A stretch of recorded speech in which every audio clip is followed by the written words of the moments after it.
I was hoping that a mop and vacuum upgrade would save me time. I'm not convinced it has. If you're one of those people that doesn't like a vacuum cleaner being called a Hoover, this is not the video for you. I'm not going to change my ways now. We've never actually had a Hoover. We've never had a Henry Hoover. It's like Google. You Google something, you search it on the internet. Google Hoover vacuum cleaner. Why would I use 4 syllables and I have 2? You know what I mean? I'm not this relaxed about things that annoy me. Anyway, when we found out we were going to have a baby, we had a few options. We were looking at buggies that were over £700 for just the frame. Spoiler alert, we went second hand. And they tried to sell you loads of stuff as a new parent as well. And I just sat back and I went, what will actually make our lives easier with a baby? We settled on 2 things that were blimmin' expensive. A dryer, because we're using the second-hand Lakeland Aero, which was great because you could turn it on in the winter and just hang it out in the summer. But you spend ages just hanging up socks. And with a baby, you just go, I'm not convinced I'm going to be in any state to do this. And a robot vacuum cleaner. That's a count of 2. I'm not convinced you're going to get any more. We had previously had a relatively inexpensive Eufy from Amazon because we treated ourselves. That did a really good job on one floor, I think on laminate flooring. We didn't really test it on carpet. We spent between £100 and £200 on that quite a few years ago, so it wasn't an inexpensive purchase. It did a good job. But equally, it was earlier technology. We also had some experience with a Robo Hoover and mop in Australia, where this really good unit basically just went around all the floors of a cat sitter we did every single day. It didn't smell. I think we needed to top it up with water and maybe empty the Hoover occasionally, but that was it. It was relatively low maintenance. It did leave wet marks on the floor as it was drying, but it wasn't an issue. It was just nice having clean floors and not really having to think about it. It was maybe a medium-sized house. A bit more floor space, but not like stupidly big or stupidly small. And it had carpets. We couldn't get the exact brand in the UK, so we went for the Roborock Hoover and mop. Is well rated, thinking about pets and all sorts. And bear in mind, we're only looking at 1 floor. We're not expecting it to climb stairs. Apparently Hoovers can do that now. They can climb stairs. That's quite scary. It's like Daleks. We put a fair amount of thought into it. We looked at loads of reviews. We thought about things like self-cleaning mop. All of the malarkey that you wouldn't necessarily think about unless you were purchasing something like this. You already know I'm disappointed, so I'm going to start with the cons, then we're going to circle back around to the pros, because it's not all bad news. I have 3 major issues with this vacuum cleaner. Number 1, when you first set it up, you have to choose a voice for it. All of them are female, and that really, really rankles. At least give me the option to record my own or upload something. I just don't understand why they wouldn't put any men's voices in there. It's not really a big issue, apart from I clicked through every single one because I went, oh, wait a second, where's the man option?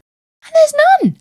Why? It's probably not intentional, but that makes me so annoyed and it feels so sexist. That was not good right from the beginning. I could have overlooked it if not for the other bloody things. My second issue is it hoovered, but then after maybe a couple of cleans, it just started dragging dirt around. I don't think we're that mucky. We have humans in the house, we have a dog and a cat, but that's why I bought this model. I bought the one that had a higher bin and it still can't cope. It can't cope when we have it running every day. It couldn't cope when we tried it every other day. It is annoying enough that it doesn't have a big enough bin on it to be able to cope with that level of dirt. When, as far as I know, we bought the bigger model. It doesn't tell you when it's full. You have to watch for little patches of grit by the sides of rugs. You have to watch it go around and go, oh, is it full? It doesn't bloody tell me when it's full. The Eufy did a better job years ago and it was less expensive. Have a bloody sensor inside the bin, or at least inside the bin on the unit. It doesn't know when it's blocked. It just sits there moving around the dirt if you do not watch it almost bloody constantly. I say that is maybe once every couple of cleans, but that is almost not worth me having a robot hoover. We stumped up for a more powerful unit to be able to pick up dirt and debris off the floor. It is worth mentioning that a robot hoover is not in the same leagues as a hoover that you push around. We have a cordless Dyson. I was a bit skeptical of that to begin with, but I tell you what, that has blown me away. I can't find the same stats now, but I did look it up when I was purchasing the Roborock. The Dyson V15 Detect Absolute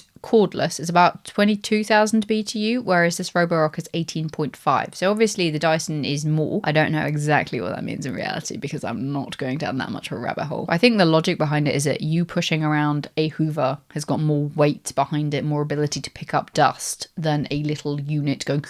It's not got as much force behind it. That's fine, because the whole point of this is that you do not have to physically go around hoovering, but you've got a circular unit that can't get into the corners, that you have to watch to to make sure that it's actually doing the job that it's supposed to be doing, because it can't blimmin' tell you because it doesn't have a sensor or some sort of sensible thing on it that says, hey, you might want to change me. It just beggars belief. The third thing that seriously gets to me is the smell. If you have any sort of standing water in it, and you do because it is a mop as well, it smells of sewage. I thought my dog had some serious digestive issues until we finally worked out that it was this blimmin' machine. On the plus side, at least you know that it's cleaning, but my God, it smells of raw sewage. You don't want to put that down any sink, because the one time we put it down the kitchen sink, it's staying for days. We put it down toilets and it is disgusting. And you don't want that recirculating on your floor. Ugh. Because it's not just the dirty water tank, it's the clean water tank as well. I think you can put stuff in it, like a drop of washing up liquid or something to keep the bacteria away, but that is seriously bad. I don't remember reading about that in the manual, and that's the sort of thing that I would like to have been told in advance, because that is a seriously negative experience. Let's take a brief detour to the pros. When it works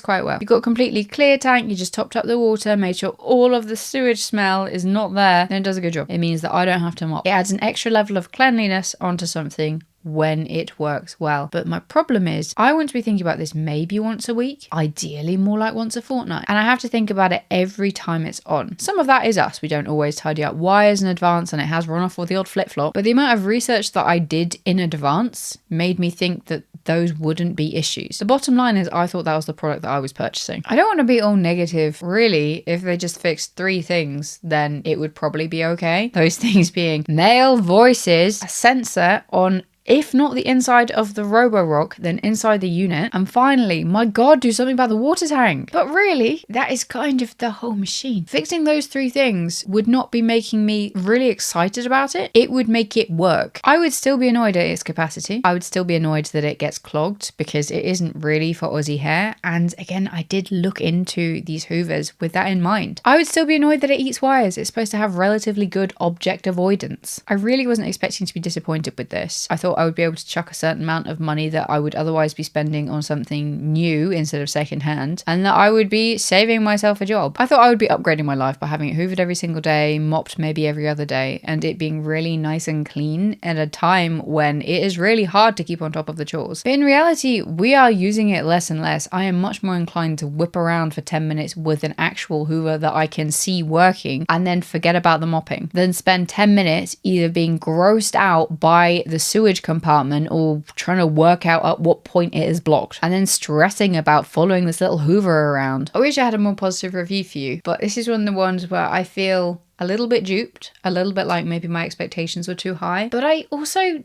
don't feel like they are. I wanted it to save me a job, but it hasn't. It's a pretty high maintenance device, and now it's just sitting there as a sunk cost. It's less than a year old and ended up being stuck under the sofa for a week. I really wish I'd returned it when I had the chance. So if you know a way I can maybe get some of my money back. I've definitely been scarred by this experience. I would probably go back and maybe purchase a Eufy again, because that seemed to work quite well. We didn't have an Aussie then, but we did have a load of guinea pigs with accompanying debris and 2 cats. I don't know about a robot mop. I feel like maybe a different unit might be better. Maybe if it was plumbed in, it might be better. Just disappointed. If I had my time again, I probably would have returned it earlier, but I'm outside the window now. Or maybe, silver lining, you can tell me exactly how to make this the best experience of my life. I feel like the inherent issue of the bin is not going to be solvable, but the mop's probably got some sort of solution there. I'm just bummed. You can tell I'm bummed, but hopefully my bummedness will mean that you don't make the same mistake if you're in a similar situation. If you like rabbit holes like this, hopefully more positive ones, then hit subscribe. Next week, we are going to be memorizing the countries of Asia. Ooh, I don't think it's going to be too bad. It'll be fine. It'll be fine.